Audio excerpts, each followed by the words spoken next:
Kevin Harvick gets fined. Rodney Childers gets suspended.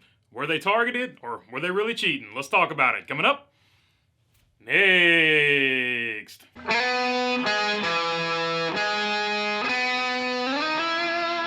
What is going on, everybody? Hope you are doing good today. All right, Kevin Harvick and Rodney Childers were hit with the penalty from NASCAR. Kevin Harvick loses 100 points. Rodney Childers gets suspended for 4 races, and there is a $100,000 fine.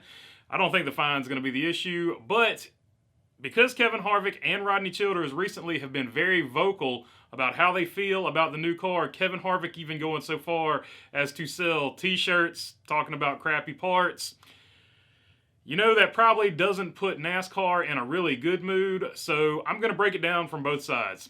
If you're Kevin Harvick and Rodney Childers, you feel like you were targeted by NASCAR, and this is a penalty that more or less NASCAR made up. NASCAR is just out to get you, to keep you in line. And we know this because they've tweeted out some things like this.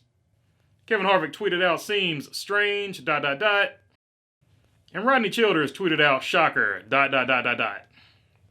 So obviously they feel like they were targeted by NASCAR. They think that because they've been vocal about the shortcomings of this new car, this next-gen car, that they were targeted by NASCAR. Now, how this happened was they were a random selection after the race, and that car was taken back to the R&D center to be torn down and looked at, and that is when the penalty was found. According to Bob Pockrass, it was the rear deck lid that was the part that was in question. Bob Pockrass saying, "It is my understanding that the part in question in the Harvick penalty is the deck lid." So obviously that is the Stewart-Haas Racing, Rodney Childers, Kevin Harvick side of the story. But let's look at NASCAR's side of the story, and then I will give my opinion on the matter.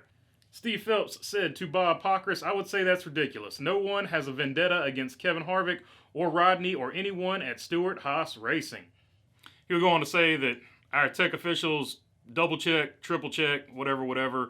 They make sure that it is a penalty and yada yada, and so on, so forth. Now, I will say this for NASCAR, they have been consistent. All the Ford teams this year have gotten 100-point penalties every time they've got caught doing something. RFK, and yeah, I said it like that on purpose. That's once again, the Ford teams are getting a shaft here. RFK got the 100-point fine and penalty. Stewart-Haas Racing has now got the 100-point fine and penalty, and I think Front Row Motorsports got a pretty big slap on the wrist as well for whatever they were doing. I can't exactly remember, but I remember Front Row was the other Ford team just off the top of my head. But NASCAR has been consistent. They have given heavy fines going forward. So you cannot say that they were necessarily targeting anything, and they always do the random search after the race. They take the random cars after the race and things like that. So you can't necessarily pin it on them. They have a good case in their situation for their particular argument. But now let's take a look at what I actually think about it. Here's the way I see it. Rodney Childers and Kevin Harvick were basically running their mouth, and in NASCAR's opinion, running their mouth about the new car, and you know NASCAR doesn't like that. So I think it is fair to say that NASCAR does have a random car they pick after the race, but if you're Kevin Harvick and Rodney Childers, and you know that you've criticized NASCAR heavily for the past 2 or 3 weekends, you got to know that you're going to be the random car, right? I mean, sometimes the random car is not really random, and I really do feel like that.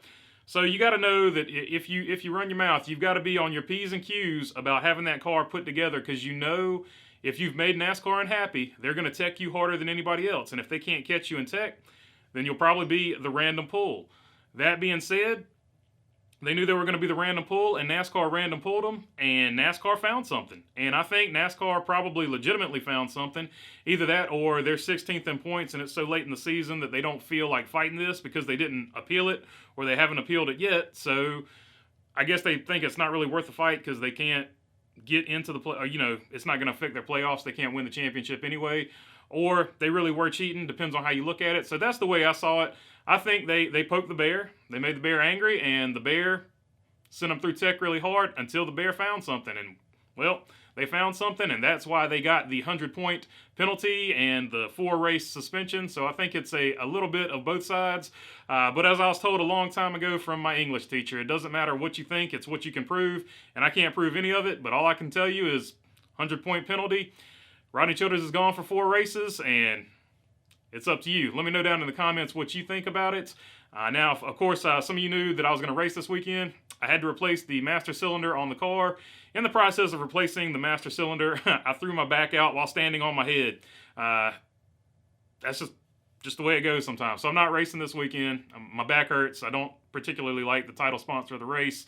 So that's 2 things going against it. So I'm just not going to race. I'll catch another race hopefully before the end of this year. If not, I'll run a full season next year over at a certain track, and I'll announce that later. But all right. I know some of y'all don't care about that. You don't come here for that, but I did want to let you know. But that's all I got for you. If you made it this far, feel free to subscribe. Other than that, thanks for your time. Peace.